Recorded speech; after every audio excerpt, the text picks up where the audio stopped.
el próximo vídeo vamos a hablar de la psicopatía. Es un tema que surge bastante controversia y aparte que siempre nos preguntamos qué es realmente una persona que se define como psicópata. Entonces, la psicopatía podríamos decir que es una locura sin delirio. ¿Por qué? Porque implica que el sujeto no está afectado por ningún tipo de enajenación mental, es decir, tiene conciencia plena de lo que está haciendo, conserva esa capacidad de juicio.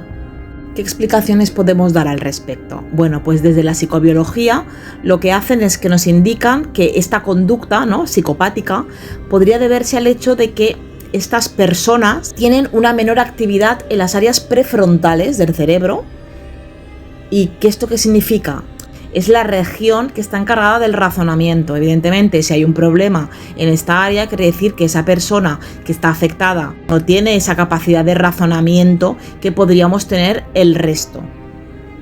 Entonces, esto es una afectación que supondría que el individuo tuviera muchos problemas también a la hora de control de impulsos. Porque claro, también las áreas prefrontales son las que se encargan también de los impulsos. ¿Y qué ocurre? Pues evidentemente si hay un problema del control de los impulsos, esto podría llevarle a tener unas conductas impulsivas, arriesgadas, incluso también pueden llegar a ser violentas. Pero ¿cuáles serían las características de una persona psicópata? Porque muchas veces la gente enseguida decimos, mira el psicópata este o esta. Pero realmente vamos a acotar un poco más cuáles serían estas características. Son personas que son asociales, son personas impulsivas, suelen ser personas agresivas, no tiene por qué, pero suelen ser personas que también pueden llegar a la agresividad. Sobre todo es la falta de remordimiento, el no sentirse culpable por hacer daño al otro. Estas personas tienen una imposibilidad de crear lazos afectivos duraderos.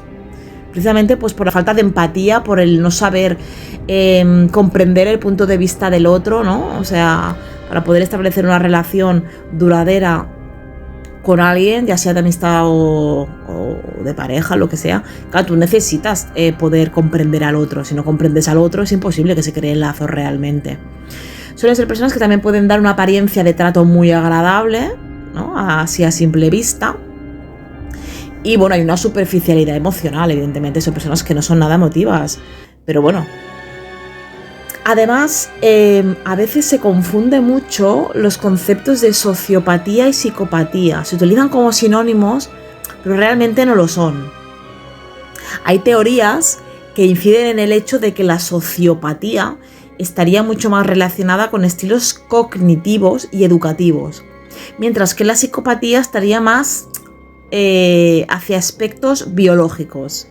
A pesar de haber comentado estas características que acabamos de mencionar, hemos de decir que se encuentran dos tipos de psicopatía, las cuales tendrían diferentes características. Entonces encontraríamos lo que sería la psicopatía primaria y la psicopatía secundaria.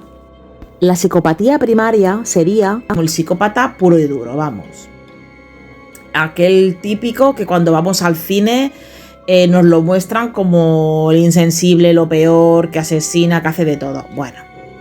Son personas insensibles, no tienen empatía, son manipuladoras y las relaciones sociales que tienen se basan siempre en el engaño. El objetivo de la conducta es la búsqueda del placer. Pero ¿cuál es la etiología realmente? O sea, ¿cuál es la explicación que se da a esta psicopatología primaria?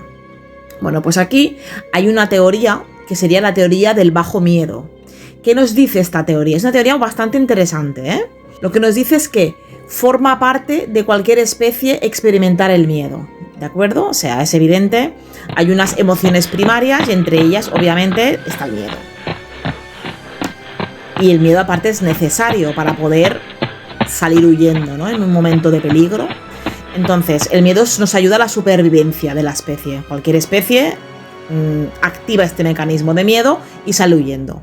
Por tanto, cuando experimentamos miedo en situaciones de daño o castigo, la respuesta natural es sentir temor. Ese sentir el temor nos provoca evitación. ¿Por qué? Pues porque queremos evitar el dolor o simplemente, si ya hemos padecido el dolor, queremos evitar que nos vuelva a suceder en el futuro ese dolor que ya hemos tenido. ¿Qué ocurriría con estas personas psicópatas primarias?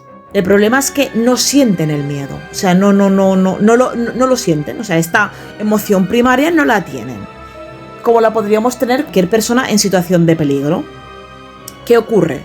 Ello lo que provoca es que no adquieren una memoria emocional, es decir, una experiencia de huir y evitar el daño o el castigo.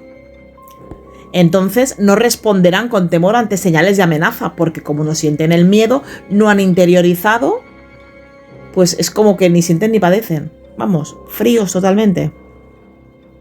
Entonces, esta teoría entiende que la conciencia se adquiere a través de la experiencia del miedo, y lo cual ayuda a la socialización. Si estas personas no tienen miedo, no adquieren esta experiencia, por lo tanto no saben cómo socializar, y por eso son personas asociales y no tienen remordimientos, baja empatía, bueno, lo que ya habíamos comentado antes.